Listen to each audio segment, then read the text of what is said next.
¡Wow!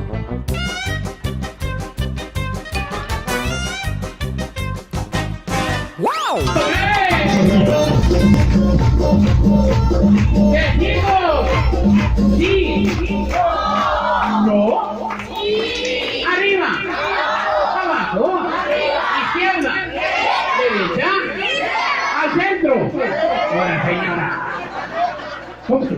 Hasta la manita le hace para adentro. Señora, al centro. ¿Sí la vieron? ¿Sí la vio, tía? Sí la vieron. Ven. ¡Vámonos otra vez!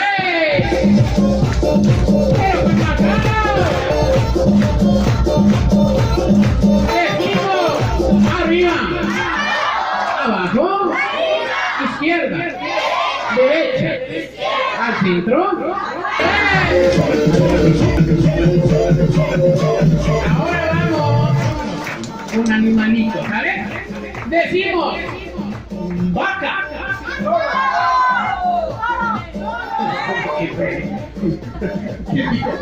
No, vaca, toro.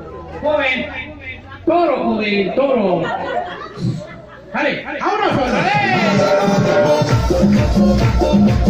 Decimos perro. ¿Cómo que gato, mijo?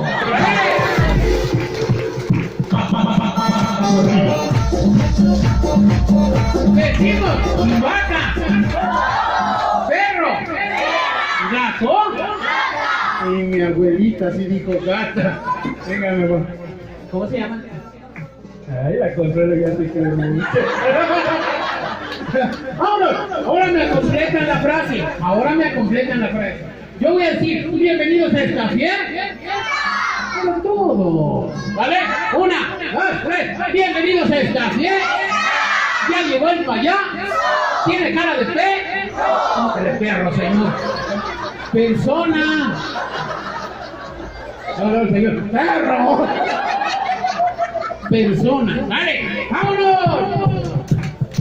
Decimos, bienvenidos a esta fiesta. Ya llegó el payá. ¿Tiene cara de po?